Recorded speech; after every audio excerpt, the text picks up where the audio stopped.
He laughed when he reached into my bag, like it was harmless. Everyone else laughed too, because that's what you do when an older man turns something into a joke. But the way his eyes lingered told me this wasn't about humor. It was about testing how quiet I would stay. Before I go any further, let me say this. If you've ever been put in a position where speaking up would have made things uncomfortable for everyone else, this story is for you. And if stories like this matter, take a moment to like the video, subscribe to the channel, and hit the bell icon. Some lessons only land when you hear how silence really works. It happened at a family gathering, the kind that looks warm from the outside, but always carries old tension underneath. People filled the house with noise, laughter bouncing off the walls, conversations overlapping just enough to avoid anything real. I kept my bag close, not because I was hiding anything, but because it held pieces of my routine, things that made me feel grounded in a room where I often felt small. My uncle had always been like that, loud, confident, the kind of person who spoke over others and called it charisma. He'd built a reputation in the family as someone you didn't challenge, not because he was cruel, but because pushing back made things awkward, and everyone preferred comfort over friction. I was standing near the kitchen when he walked up, smiling, already performing. He glanced at my bag and said something about how serious I looked, how I always seemed to be carrying the weight of the world. Then, without waiting for a response, he reached in. It was fast, casual, like he'd done it 100 times. "Relax," he said, holding it up. "I'm just kidding." People laughed. Someone shook their head like it was classic him. I felt my face heat, not from embarrassment, but from the realization that this wasn't new behavior. This was just the first time it had happened to me. "Give it back," I said, keeping my voice even. He chuckled, like that was the punchline. "You're too sensitive." That word settled in the room and stayed there. Sensitive.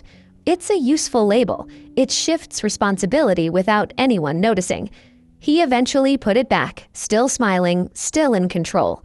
The moment passed. Conversations resumed. But something in me didn't. Because it wasn't about what he took from my bag. It was about what he'd learned in that moment, that he could cross a line and call it a joke, and the room would protect him. I watched him for the rest of the night, how he told stories that placed himself at the center, how he interrupted, how people adjusted themselves around his presence without realizing they were doing it. I noticed the way others went quiet when he spoke, not out of respect, but habit.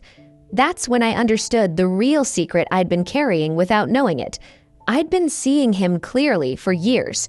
Not as the generous uncle everyone praised, but as someone who relied on silence to stay comfortable, someone who tested boundaries and laughed when they held. The betrayal wasn't that he took something from my bag. The betrayal was realizing how many times people had let him do things like that, and how often I'd stayed quiet too. I didn't confront him, not that night, not the next day. I didn't bring it up to anyone. On the surface, I let it go.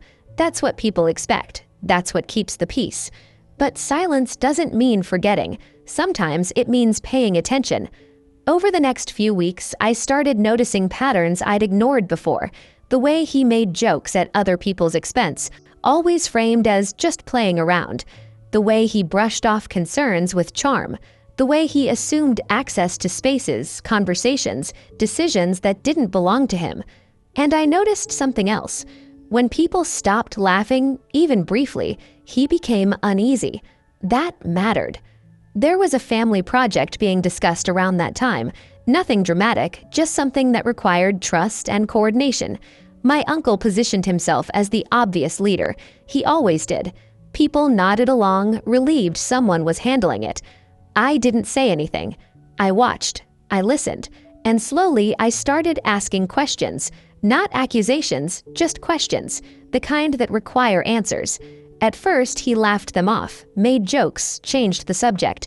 But questions have a way of lingering, especially when they're asked calmly, especially when they expose gaps. Others started asking too. Not because I pushed them to, but because once one person stops smoothing things over, the room shifts. Silence changes shape. It stops protecting the loudest voice. He noticed. His jokes sharpened, his patience shortened. He started framing himself as misunderstood, as someone being picked on. That's when I knew the balance had changed. The moment he took something from my bag had never been about humor. It had been a test of whether I'd accept the role he assigned me: quiet, flexible, forgiving. I didn't reject that role out loud. I simply stopped playing it. The consequences didn't arrive with an argument. They arrived with attention, with people looking closer at how he moved through shared spaces, with small hesitations where there used to be automatic agreement. He tried to laugh it off, but laughter doesn't work when no one joins in. One evening, weeks later, he pulled me aside. His tone was lighter than his eyes. He said he felt like I was acting different around him, that I seemed distant, that whatever happened that night had been nothing. I met his gaze and said, "It wasn't nothing to me." He scoffed, like he always did when someone didn't fall back into place. But this time, he didn't have an audience. No one rushed in to soften it. That was the first crack.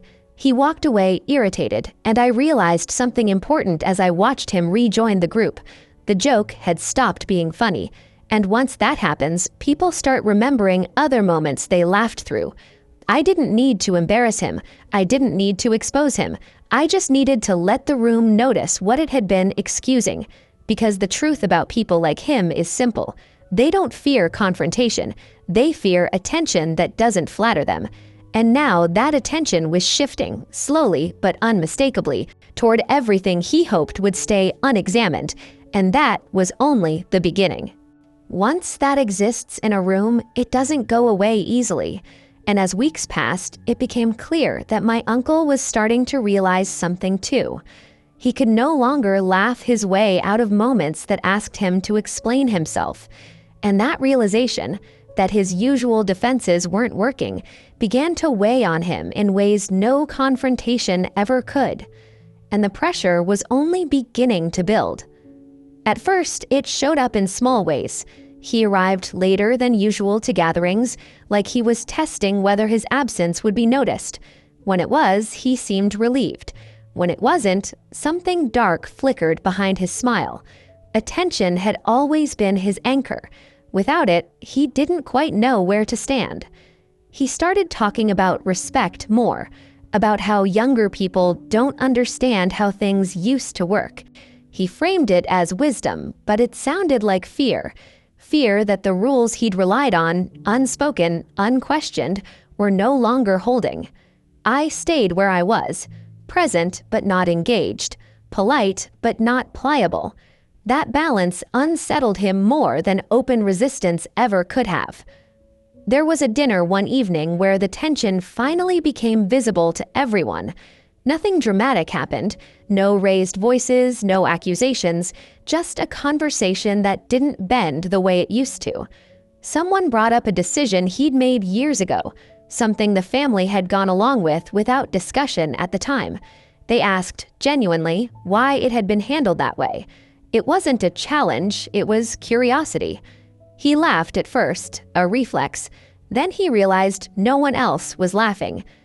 "Well, that's just how it worked back then," he said. Someone nodded slowly. But was it the best way? The question wasn't aggressive, it was calm, and it landed harder than any argument could have. He shifted in his chair, explained himself, added context. The more he spoke, the more defensive his tone became. Not because he was wrong, but because he was no longer unquestioned. I watched the room carefully. People weren't turning against him, they were reassessing him. There's a difference, and it's far more destabilizing. Later that night, he cornered me in the hallway, not physically, emotionally. His voice was low, controlled, but strained. "You've been quiet lately," he said. "People notice that." "I've always been quiet," I replied. He shook his head. "Not like this." And there it was, the truth he didn't mean to reveal. My silence used to support him. Now it didn't. That was the difference. "You know," he continued, "families should stick together. We shouldn't be picking each other apart." I looked at him carefully. No one's picking you apart, they're just paying attention. That's when his composure cracked, just slightly, enough to show me how much he depended on the old order. He accused me of holding on to something trivial, of being sensitive, of reading too much into a joke. The same words he'd used that night by the kitchen. I didn't argue. "I'm not holding on to anything," I said. "I let it go. I just didn't forget what it showed me." He stared at me, searching for something. Anger, guilt, defiance, anything he could push against. He found none. That conversation changed how he treated me after that. He became careful, measured, like someone walking on ice they didn't know was thin until it started cracking. And that carefulness didn't go unnoticed. Others began speaking up more freely, not about him specifically, but about everything. Old decisions, old dynamics, long-standing habits that had never been questioned because questioning them felt inconvenient. I realized then that the secret wasn't what he'd done to me. The secret was how much the family had organized itself around keeping him comfortable. Once that truth surfaced, even quietly, it couldn't be unseen. He tried to regain control by being helpful, offering advice, volunteering opinions, but help offered from a place of insecurity feels intrusive. People sensed that. One afternoon, I overheard him say, "I don't know what's gotten into everyone lately." No one answered. Silence, when it's no longer on your side, feels very different. I didn't enjoy watching him struggle. That's important to say. This wasn't about satisfaction, it was about inevitability. When someone builds their position on being unchallenged, even gentle scrutiny feels like betrayal.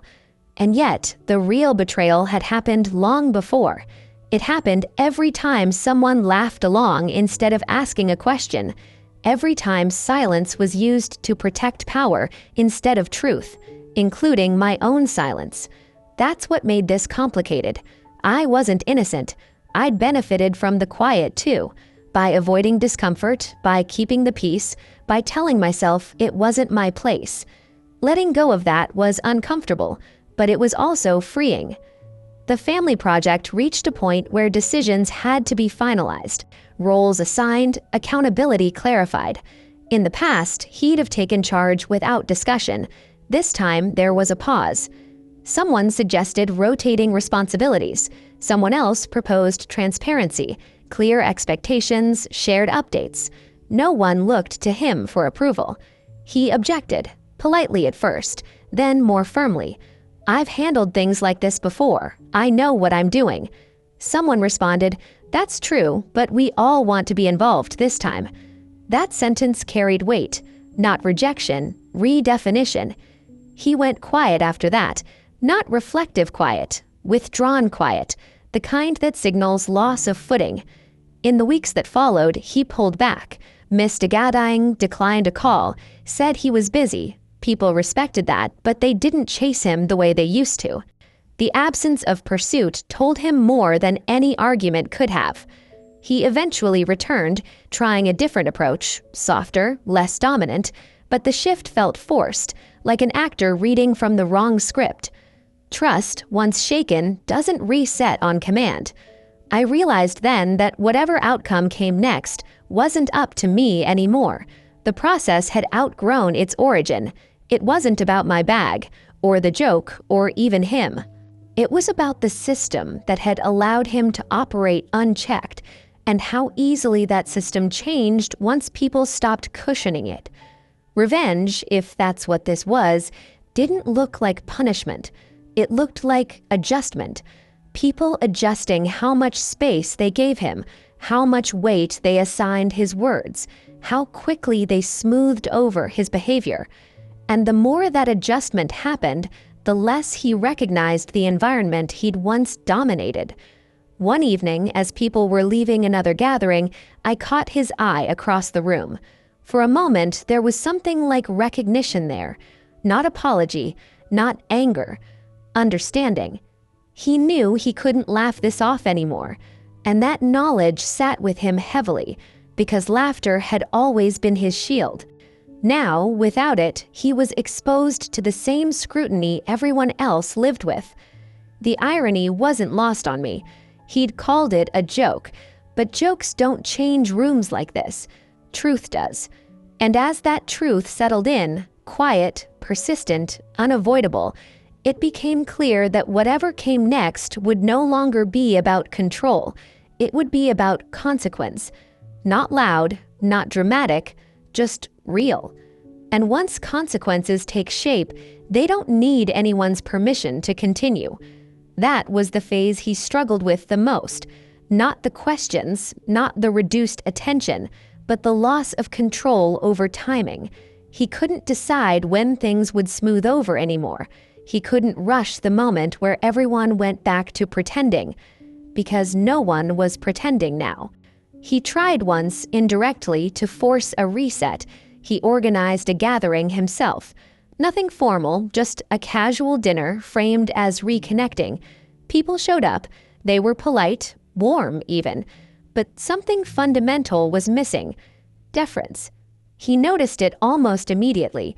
The way conversations flowed without circling back to him, the way decisions were made collaboratively, the way laughter didn't automatically follow his jokes but came from other corners of the room. He sat through most of it quietly, observing, and for the first time he looked unsure of where he fit. At one point, he attempted to reclaim the familiar tone, made a comment at someone's expense, light enough to pass as humor. The room went still for half a beat. Then someone said, "Let's not do that." Not harshly, not angrily, just plainly. That sentence landed harder than anything else had so far. He smiled, nodded, said, "Of course," but the smile didn't reach his eyes. It couldn't. Something had shifted permanently, and he knew it. Later that evening, he found me again. This time, there was no edge to his voice, just exhaustion. "I don't know what I did," he said, "but everything feels different." I believed him, not because he was innocent, but because people like him often don't recognize the moment they cross a line. They recognize the moment the room stops protecting them. "You didn't do one thing," I replied. "You did the same thing for a long time." He looked at me like he wanted to argue, like he wanted to defend himself, but there was nothing to push against. No accusation, no anger, just fact. He nodded slowly, as if storing the words somewhere he didn't yet know how to access. Then he walked away. That was the last real conversation we had. After that, he changed. Not dramatically, but noticeably. He spoke less. When he did speak, he measured his words, sometimes too carefully, sometimes not carefully enough. Old habits surfaced, then retreated again. People responded politely, but cautiously. Trust doesn't rebuild quickly when it was never consciously given in the first place. I noticed something else too. Others began taking up more space. Relatives who'd been quiet for years started sharing opinions. Younger voices weren't talked over. Disagreements happened without apology. The system had recalibrated. And once that happens, it doesn't reverse easily. The irony was that no one had asked for this shift. No one had demanded it. It happened because one moment exposed a truth that had always been there, that humor used as a shield eventually reveals what it's protecting.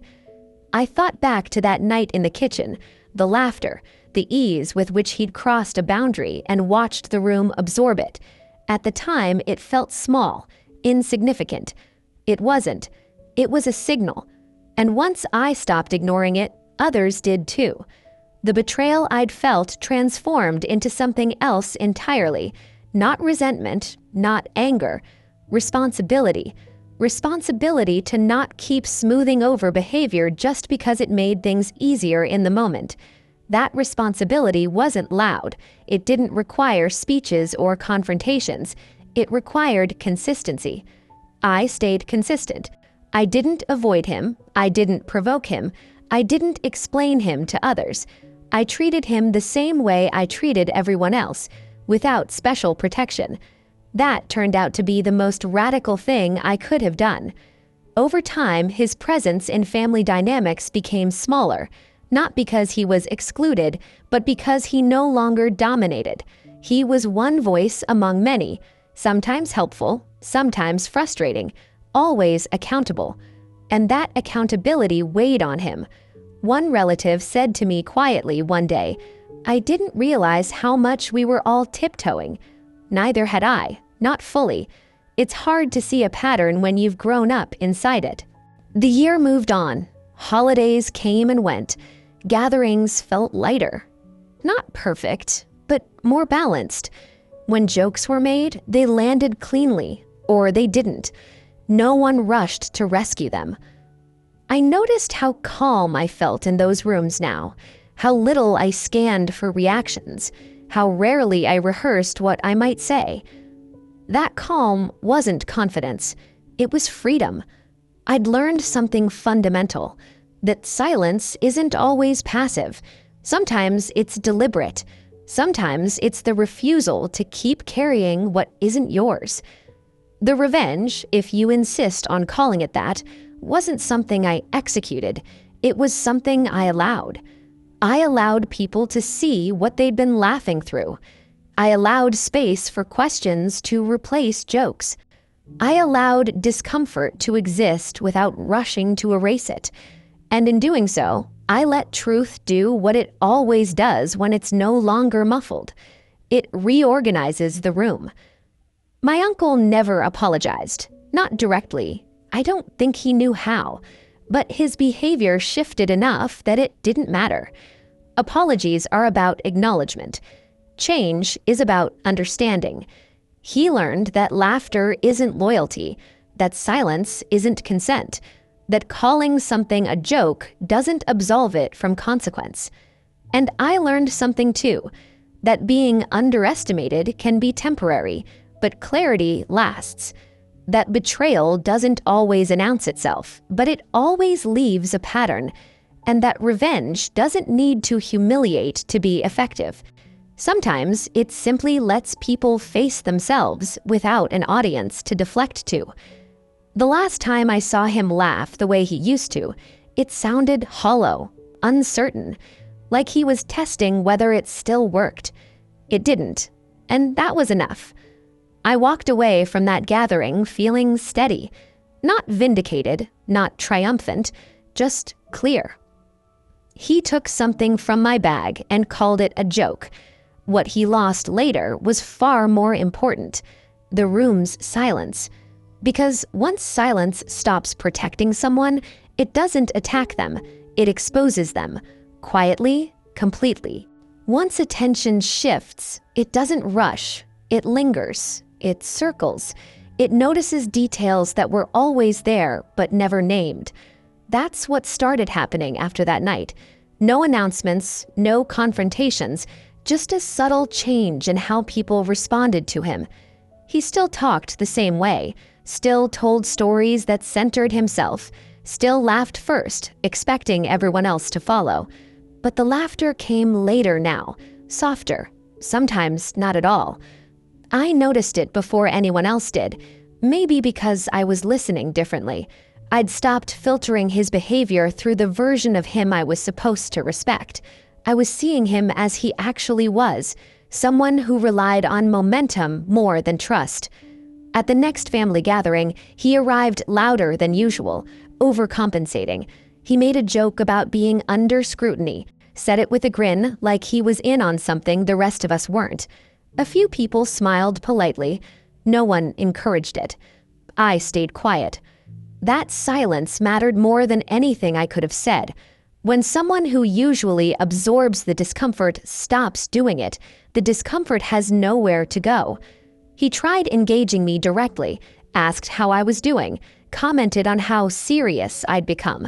The words were casual, but the intent was clear. He wanted me back in my old role, the one that made him comfortable. I answered simply, gave him nothing to push against. He didn't like that. Later that evening, a conversation came up about the family project again, logistics, responsibilities, the kind of discussion where his voice usually took over. This time, someone else spoke first, then another. Suggestions were made without looking to him for approval. He interrupted, joked, tried to steer it back, and someone said, calmly, Let's hear everyone out. That sentence changed the air in the room, not because it was aggressive, because it was neutral. It removed his advantage without challenging him directly, and he didn't know how to operate without resistance to push against or deference to lean on. I saw it in his posture, the way his shoulders stiffened, the way his smile faltered for just a second too long. After that night, I started getting messages, not dramatic ones, just small check-ins from relatives who hadn't reached out much before. They asked how I was, how school was going, what I was working on. Questions that suggested they were recalibrating how they saw me and maybe how they'd seen him. No one mentioned the incident with my bag. No one needed to. The moment had passed, but its shape remained. That's how secrets work. They don't disappear. They settle into patterns. My uncle, on the other hand, seemed restless. He inserted himself into conversations more forcefully. He corrected people unnecessarily. He framed disagreements as misunderstandings, always positioning himself as the reasonable one. It didn't land the way it used to. One afternoon, I overheard him talking to someone in another room. His voice was low, irritated. He said something about people taking things too seriously these days, about how you can't joke anymore without someone getting offended. I recognized that script. It's what people say when they sense the room slipping out of their control, but don't know why. The turning point didn't come from me. That's important. I didn't plan it. I didn't orchestrate anything. I simply stayed consistent. Consistency is dangerous to people who rely on confusion. At another gathering, he made a comment at someone else's expense, light, framed as humor. There was a pause afterward, not long, but long enough. Someone didn't laugh. Someone else asked, "What do you mean by that?" He waved it off. "I'm joking." "I know, I just didn't get it." That question sat there unanswered. I watched his face tighten. Humor only works when it doesn't need explanation. Once it does, it starts revealing things. After that, he became more cautious around me, not distant, alert, like he was trying to read me for signs of intent. I gave him none. He tried once to bring up the night with my bag again, said he hoped I didn't take it the wrong way, that he was just messing around. I told him calmly, I took it the way it happened. He laughed, but there was no confidence behind it this time. That's when I understood the real shift. I wasn't the one being watched anymore. He was. People were paying attention not because they were angry, but because the spell had broken. Once you see how someone uses laughter to deflect, you start noticing when it shows up again, and again, and again. The betrayal I felt that night evolved into something quieter. It wasn't about hurt anymore. It was about clarity. I saw how often silence had protected him and how quickly it stopped working once it changed hands. The family project moved forward without him at the center. He was included, but not deferred to, asked, but not assumed. It frustrated him more than exclusion ever could have. One evening, he confronted me again. This time, there was no humor, no performance, just irritation. "You've changed," he said. "You don't talk to me the way you used to." I looked at him and realized how much truth there was in that answer. I talk the same. I just don't cover things up anymore. He stared at me like he didn't know what to do with that answer, because he couldn't argue with it without admitting something. He walked away without responding.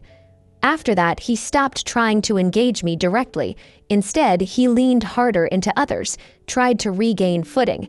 But the ground had shifted, and he hadn't noticed until it was too late. People weren't hostile, they were observant, and observation is far more unsettling than anger.